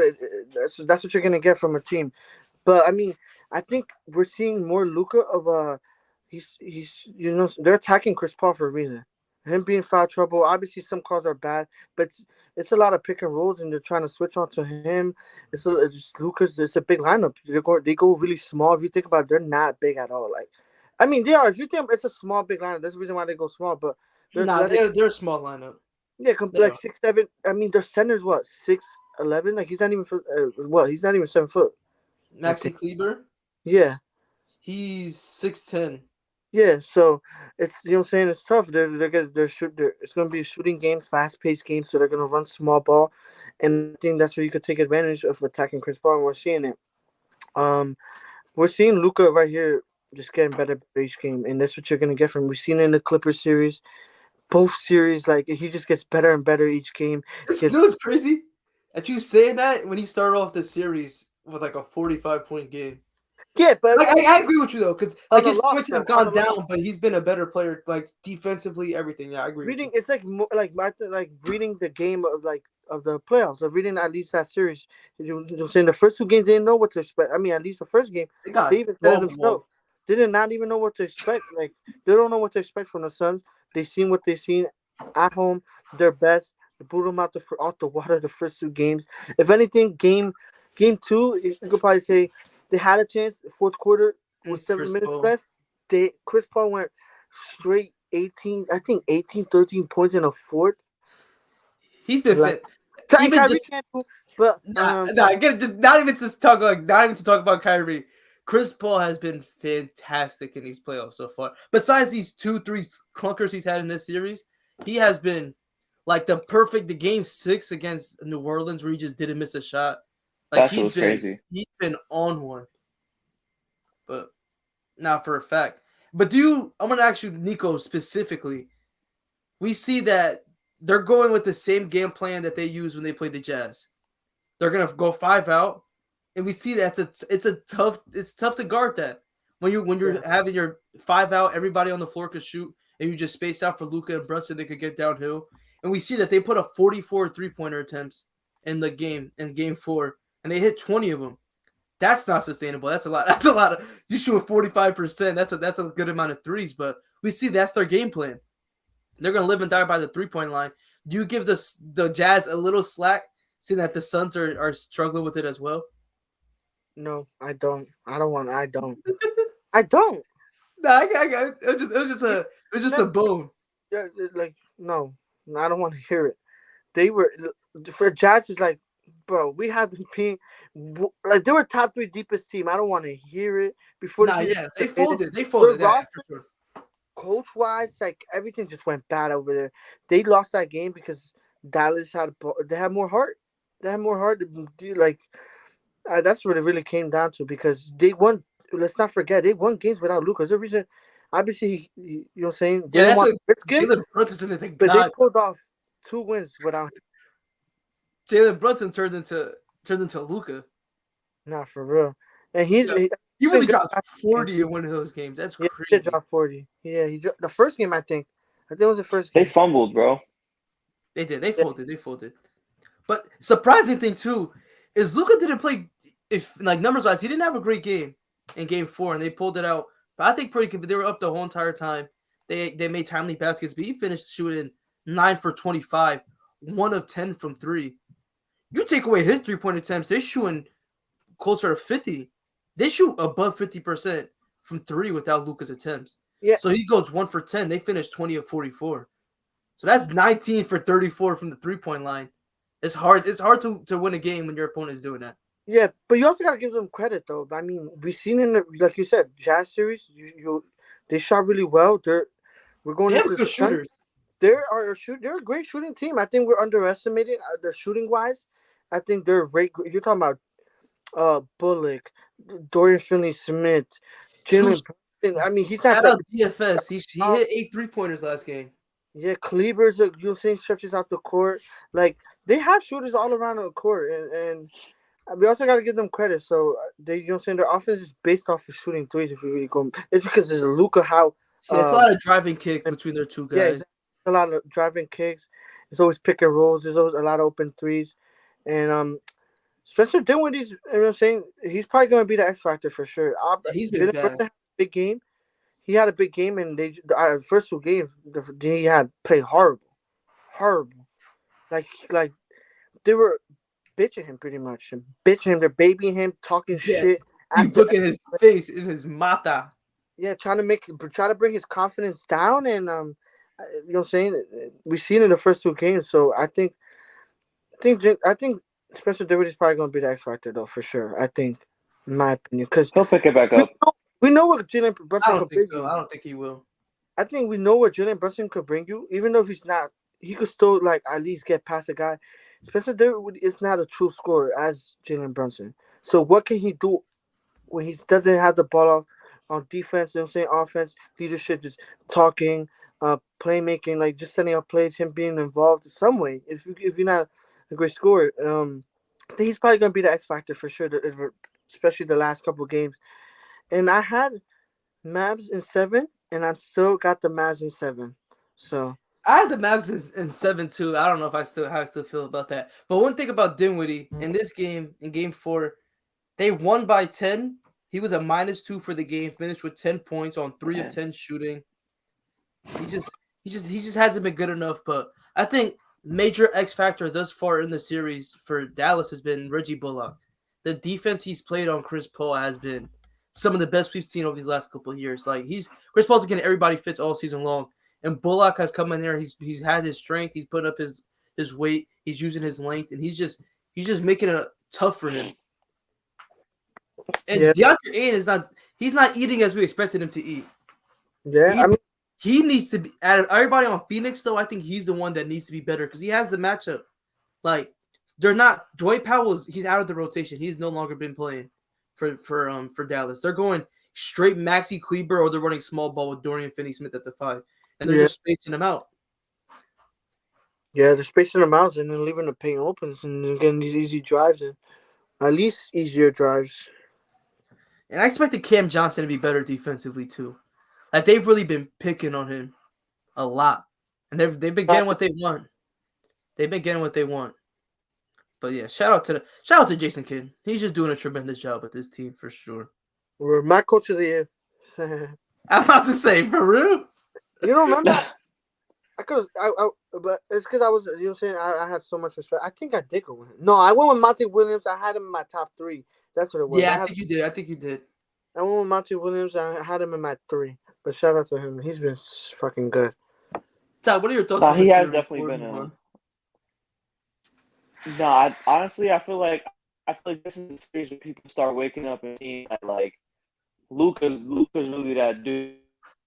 Like now more and more on like NBA will start to like It was breaking up the whole time. I thought it was just me. Nah, we're having an internet connection, so it's all right, guys. Yeah, we're having Couple technical sucks. difficulties on Yeah, Taha's, he'll be and yeah, back. he's underwater right now. He's still in Cancun. Yeah, I mean, he was in Cancun, so what did you guys figure? Like, Exactly. He took a little oh, dive in the pool. yeah, he's not even in the U.S., so. Wait, y'all can't hear me? Nah, Now not you even. now you just came back. Oh, the whole time, like I see you guys, But and wait, it's like the same thing with. oh Well, shit, just kicked him out. But pretty much what he was saying is Luca's coming out party, which I think he's been out. He's been in a party. But yeah, Luca's showing everybody why he's arguably the best player in the NBA. yeah, Top 5. I'll give yeah. him that. I'll give him he's knocking on top 3. He's knocking on the door for top 3. He's for sure giving everybody in Dallas. I should believe that they have a chance of winning this shit. I honestly truly believe they can win the 7 game just because of the matchup of Yo, my fault, bro. Chris Paul. You good? Just because of Chris Paul and what they could do with him on the court. Just because it's small. Because that's the one team that could actually exploit like Chris Paul defense. I think Luca's the only one that could really exploit it. Cause like he's Yeah, but big that's what I enough and mean. strong enough. He's Yeah. gonna force him to that, and if they double, what's gonna happen? They kick out. It's gonna be the game plan. So it's probably the best team, honestly, in the West, other than the Warriors. Those are The probably the only. Warriors couldn't even do that. I don't think so. I mean, It's like no, you look didn't. at but you look at their guys, their scorers, like their main options are all guards. Yeah, Like but I like don't know. Jordan Steph Poole and always goes Steph aren't crazy. gonna attack. Like they're obviously gonna attack him to make him work, but it's not like he's gonna be put in the post by those guys. No, yeah, for sure. Like same thing with like with Memphis. Like Memphis isn't they don't have nobody like Ja's gonna attack him obviously because you want the other star player to get tired out because they're gonna be attacking him the whole time. But it's not like a straight mismatch advantage like how Luca is. Luca's really he's a walking mismatch. Like we say this about a lot of big guys, but I think Luca is one of the true wing / guards who are really a mismatch. Like he could put you in the post if you're a smaller guy. And if you're a big, he could just beat you off the dribble. He's too much of a magician with the ball in his hands. No, yeah, for sure. No, he's. Is this Oh, is this the first time that the top 5 players in the NBA, arguably top 5 players, are all from a different country? Are not US born? Like you look at Giannis, Joel Embiid, Jokic, Luka, and then fourth would probably just be like, I don't know, Steph or Kevin Durant or LeBron. But like that, I think those are the top 4 players in the NBA, in my opinion. yeah, for sure. I would agree. It's wild. I mean, we're seeing it now way more. More European players just coming in. It's like it's because I think it helps a lot just them being playing pro at such a young age because it's allowed over there. It's like a regular type of thing. You got a bunch of Europeans that are 16, 17-year old making a debut. So, Word. but I yeah. mean, give it a couple years, Franz Wagner is going to be in that conversation. Oh, he's lagging again. Nah, yeah, French. I mean, he's a great. I mean, Nah, he's not gonna, I'll fuck with you. winger, He's not but gonna get there. listen, Yeah. Give he it ain't gonna give be it a no couple more Luka. years. Victor Wembanyama, give it a couple more years when Wemby come in the league. What is it? 2 more? He comes in next season as his draft class. Give it a couple more years, and he's gonna be in that convo. Yo, Yeah. Nico, I'm telling you, next year's draft class, the top 5 is something different. Yeah, I know. I mean, they've been talking it for like the last 3 years, 2 years. Scoot Henderson and Victor Wembanyama are those. Those are tank worthy prospects. Nah, yeah, for sure. That's where you does I don't not know if this. I gotta don't step. think this draft has a tank worthy prospect because I think the draft is deep. Like I think you could get a good player at the 15th, at the 20th pick, but next year's draft, if you have that number 1 pick, you're gonna have a hard choice between those 2 guys. No, yeah, for sure. Yeah, we have one more series we want to get to, the Bucks and the Celtics. I'm Yep. not looking too bad on this one. I have Bucks in 6, but it's been a hard fought series on both sides. Defense has been off the hook. We seeing Giannis showing why he's the best player in the NBA, best player in the world. He's been unstoppable in this series so far. Even when his shot's not falling, even when he's missing his layups and he's getting contested. The defense, the playmaking, just the impact he has on the game has just been like you can't find that on a stat sheet. And we gotta shout out the unsung heroes of this series though. Grant Williams and Wesley Matthews on both sides. Those two guys have just been like, I know they say it all the time. You need stars to win championships, but role players win you games in the playoffs. Stars are going to be there consistently. Those are the guys that are going to step up. But role players are what swing games and what swing series. We've seen it.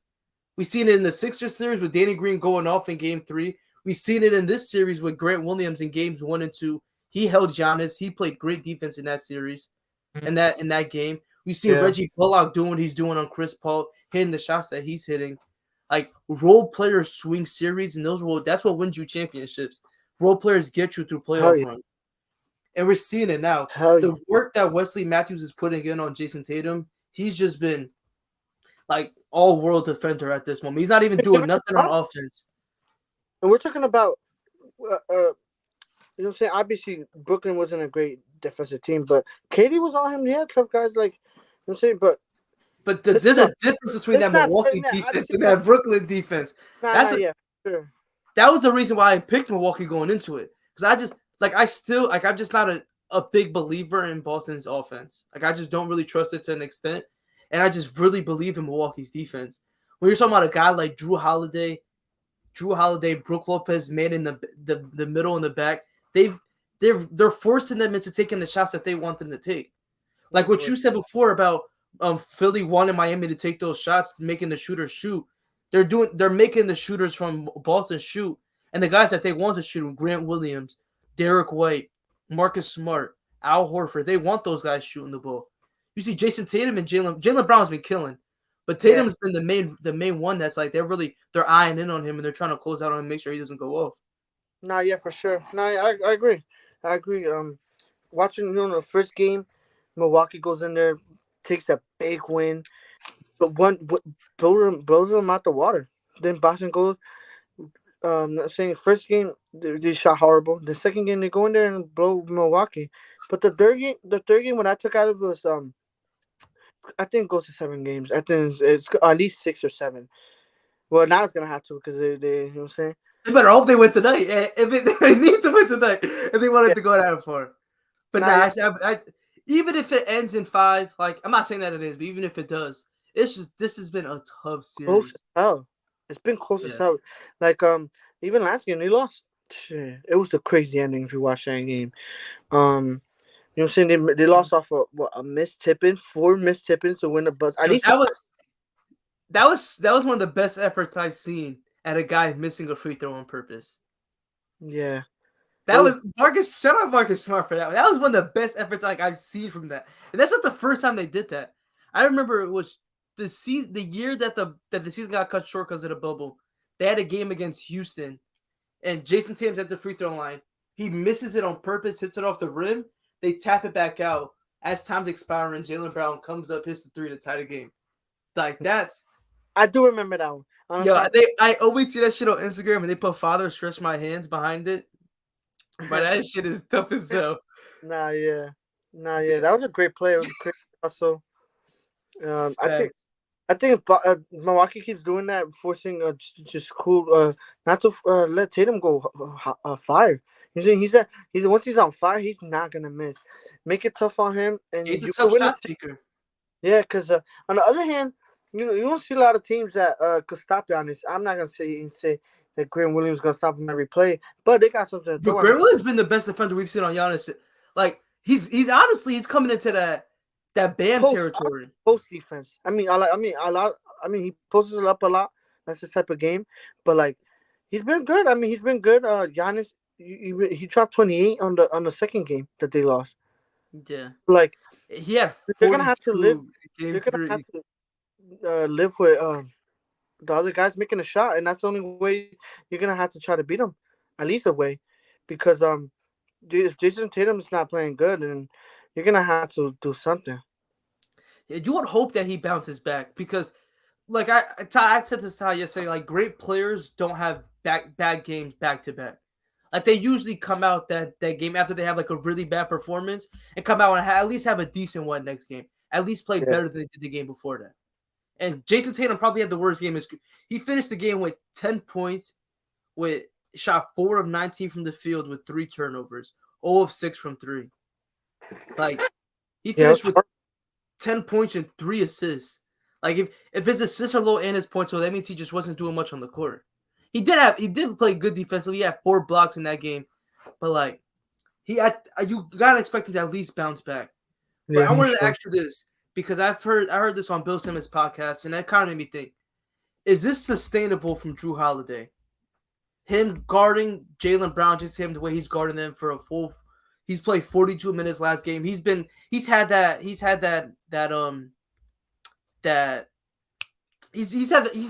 to guard both of them, right? He's having to guard whoever Yeah. has the ball in their hands. He's been the main defender on them. Him and Wesley Matthews, and he takes 30 shots in game 3. He shoots 11 for 30. Is this sustainable for him to score 20 plus every night while doing what he's doing defensively for a full 7-game series? 20 Because points. last season he wasn't scoring too good in the playoffs. He wasn't scoring too great. But he had big games, but we're not gonna get it from every game for sure. For sure not. But I'll tell you one thing: defense wins championships. So him being so important on the defensive end, it's fine. Like but he's not a liability on offense. On the other hand, No, I never said that. I never no, said that. yeah, Like, that's what I'm saying. Like if he's not scoring, dropping, he's making an effort on the playmaking. You know, what I'm saying, getting guys open and all that stuff. So like, yeah, I don't think it's sustainable for 20 points, but I mean, he's been great shooting all season. I think his numbers went up, scoring wise, shooting from the 3-point line. He's been way more efficient. So, I mean, we could see him keep going on this streak, which would be great for him. So I don't know. It's gonna be hard. Obviously, he's not sustainable to go for 20 points, but him 42 minutes on the other end. I mean, it's working. So he's playing good. So I mean, obviously they won a championship. Pretty much did the same thing. Not with him even scoring that much points. But the one thing about him is he's not a great scorer or a guy that's gonna go on fire. But he will score important buckets. I'll tell you that in the right moments. he does get That's timely what he's baskets. good at. For. And he does, like, he had it was last game. It was game 4. I mean game 3. In the fourth quarter, he closed out the game for them. Like they were struggling. The Celtics came back and cut it within 5. And he was the main reason why they won that game. He had timely buckets, he had great drives to the basket, he was scoring with efficiency. And oh man, we got another technical difficulty. I mean, that's time to cut it up. But yeah, shout out to Drew Holiday. He's had a hell of a game on it, and it's down to 1. But that'll do it for today's episode. Thank you guys for tuning in. Check out the website. Draft content is getting uploaded. Podcast is uploaded. All videos content is uploaded on there as well. Hello, you hear me? Yeah, I was ready to close it out. Do you have any closing thoughts on that series? It's gonna be tough. I had Boston in 7. I think. I'm gonna just go. I'm gonna stick with my pick. It's tough. I think obviously Boston got to win this game tonight, but I think JT will have a bounce back. I think we've seen them win without Giannis. I mean, with Giannis dropping 28, because the first game he dropped 14. He didn't have a good game. I think he dropped 25. Yeah, it's gonna be tough. I think if they could force the other players to make the shots, I think Boston has a chance. If you're talking about a deep bench, they have a deep bench. Even though so does Milwaukee. Grayson Allen's been so huge for them. He's been so huge for them. And Connaughton. Yeah, Pat. I mean, Pat brings that every. I mean, he had last season with them in championship. Yeah, Pat's a great player too. But yeah, it's gonna be tough. I'm gonna go with Boston. I'm surprised Javon Carter has come out the rotation though. I think he played great versus Chicago. Wasn't he playing though? He played 2 minutes in game 3. I thought he gave them solid minutes in the first round, but it is a big series for him to play in. Like Boston is a big team. Like they run 2 bigs. Tatum and Brown are both 6'7" and 6'9". Those are your 2 and your 3. Like, and Marcus Smart's a 6'5" point guard. Derek White's a 6'5" point guard, maybe even 6'6". Like, the smallest guy they play is Peyton Pritchard, and he's getting, how many minutes did he play last game? Peyton Pritchard played 10 minutes. Yeah. I mean, think about it. You just said it. Drew Holiday's played 42 minutes, 40 plus something minutes. How many minutes are you gonna play without him off the court? Yeah, you're not gonna play both of them. We on got the court 48 together. minutes, and I think it's what 40 minutes exact. 48 minutes in the basketball game. In the basketball game, he played 42 last game, and you said it. He's gonna be switching on these guys. He switches on both of them to defend both of them. So he has to be on the court. It's gonna be hard to even get him in. And plus, he has the size. He is short. He is short though, so he could be a liability. These guys are tall. These Jason Tatum and Brown, so they're great scorers. They're gonna shoot over these small guards, so it's gonna be tough. This stat, it said field goal percentage when guarded by Drew Holiday these playoffs. Zach LaVine 28%, Jason Tatum 30%, DeMar DeRozan 38%, Jaylen Brown 38%. Jeez. Players are shooting 30.6% overall versus Drew Holiday so far in the playoffs, the lowest by any defender in the playoffs. That's crazy. Yeah, I mean, he's up there. Like he's probably top 5 for sure best defenders, and probably number 1 at his position. At his position for a fact. It's tough between him and Marcus Smart. Yeah, it is. I don't know. I will always go with Drew Holiday just because I might take Drew Holiday. He's been so great at that level of defense and the energy. I mean, obviously both guys are great energy wise, but there's something about him, the way he's so good at avoiding or even taking the hits of the screens and just turning around and beating the screens. Like, it's ridiculous. Shout out to him. He's been so good, and they won the championship. You know what I'm saying? Yeah. A lot of people didn't believe in him, but a lot of people didn't think he was an all-star. Oh my God, I remember that conversation. They're like, "Oh, Drew Holiday's not an all-star," but he's always been an all-star level player. Even the next year, he's a top. He's like a top 20, top 25 player in the NBA, like hands down. Like, there's not many guys I'm taking over. Even when it comes to like a playoff game, a playoff setting, he might be top top 15. Like, guys that I want in a playoff game. Oh yeah. Like, he's like Drew Holiday's up there. Are you talking about a 3-level scorer that could guard multiple positions? Not just guard, lock down multiple positions. Yeah. Shooting 50, 40, 80. Like, come on, dog. And like like I said, all his important, like, he gets important buckets in the fourth, and it's ridiculous. Like, he's been a great closer. His bag is so underrated, bro. His step back is automatic, and he's a great finisher at the basket. His mid range has been money all season long. Like, Drew Holiday, he's that guy.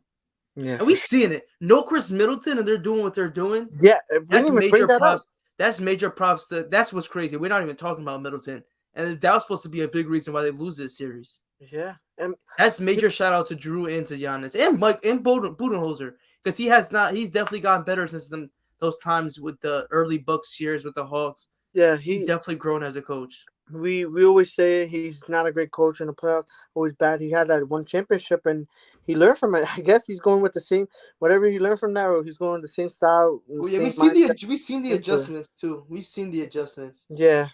I still don't know if you could play a drop and win the finals, but he showed it last year. Has been good though, man. For a guy that didn't play barely. I don't. What, did he even play a game in the season? Yeah, he did. He played a couple, but he's been barely. He's solid. That's Is Brook a Hall of Famer?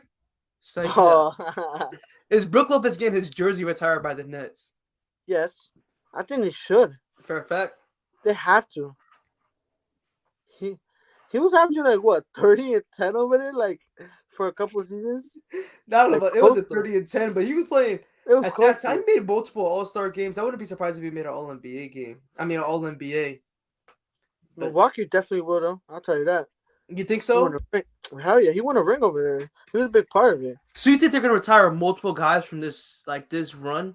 Like, you think Giannis, Drew Holiday, and Chris Middleton and Brook Lopez? Oh, jerseys. We're talking about jerseys. Yeah, you're right. I don't think they do it. It's gonna be tough.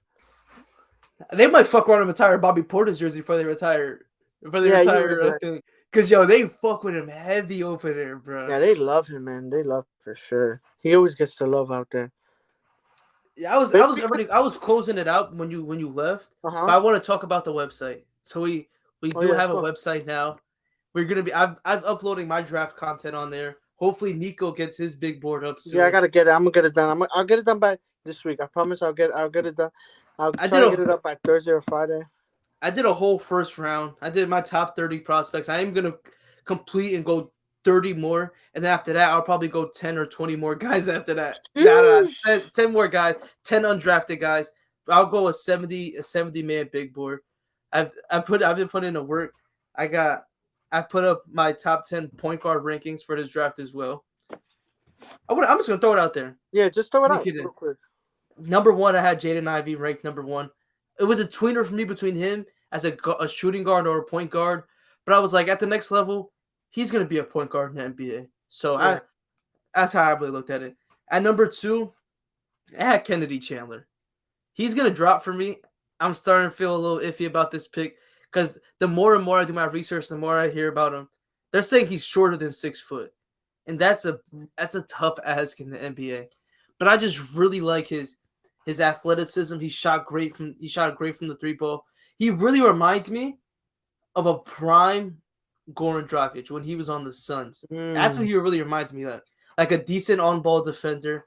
I think he's going to be able to get in transition. He's going to be a good shooter. He really reminds me of that. Dyson Daniels, G League prospect, 6'6" point guard from Australia. He had a great season in the G League. He had a lot of on-ball reps. He's gonna be like a borderline triple-double guy. He's gonna be one of those. He's great in transition. He's an improvement 3-point shot. I thought that he looked good in his time in the G League. At number 4, I have Patrick Baldwin Jr. I see some guys have him listed as a small forward. Some guys have him listed as a shooting guard. Some have him listed as a point guard. I look at him as a point guard. I think he's a true point forward. He's 6'9". He's a ball handler in college. He had a down year, but I think that I thought he went to the wrong situation. I think once he gets into the draft combine, his stock is going to go up. They're going to see his measurements. He's 6'9", good wingspan. He has a pretty stroke. He's going to be able to shoot the ball at the next level. I just think he's going to be a great guy coming into the draft. I have him projected at about 24, 25. Yeah, and I remember seeing the clips of him. He 6'9". The guy. He really reminds me of Kyle Anderson. That move like that. Yeah, he has I think he has a great ball handle for his size as well. And a mid-range scorer, I think. Yeah, for sure. At number 5, I have Ty Washington. I haven't projected to go higher in my mock draft, but a lot of people did. I actually have him going 11, but that's just from what I'm hearing, just from how I'm seeing most drafts go. Kentucky guard, he had a solid first year there. I'm just not really. I don't see one skill that I really think he's going to be like really excel at. He had probably one of the best performances in college basketball this past season. He had a 20-20 game or 17 assists around there. It was borderline of 20-20 with assists. Like I'm not a huge fan of his game. But Ty Washington number 5. Yeah, and they went out early in the March Madness, right? Yeah, and he had a bad performance against St. Peter's. They were a great team. They were number 1, right? If I'm not mistaken, 1 or 2. I think they were a 2 seed inside their conference, but still, yeah, they definitely shouldn't have lost to St. Peter's. At number 6, I have Jordan Hall. He's been one of my favorite prospects I've evaluated so far. 6'6" point guard from St. Joe's in PA. He's just such a flashy player. He looks like he's great in the pick and roll. He has a smooth jump shot, great mid-range jump shot. Like he's just a smooth basketball player. The efficiency isn't too high, but when you're in college basketball, I'm not expecting it to be too high. I liked what I see from him. He shot about 39% from 3 on high attempts. He averaged, I think, 15 and 6 assists. Like he's a solid basketball player, and I think he has a lot of skills. I think he's going to excel at the next level. At number 7, I have Jean Montero. I don't even know how to pronounce his first name, but Montero. He went to the overtime elite. He's small guard, but he's just shifty. He has a quick dribble. He has a smooth jump shot. I think he's going to be an electric scorer coming into the NBA. I can see him having a decent career coming off the bench and just being a spark plug. What did he Would he be the first one to get drafted from the overtime elite? Yeah, he's like their blue chip prospect. Yeah, because I was about to say it's been what, a year or two since they started the that. First year. It was the first year. He's gonna be their first prospect that they're like pushing. That's good. That's great for them. I think we're gonna see. We might start seeing a lot more people taking that route too.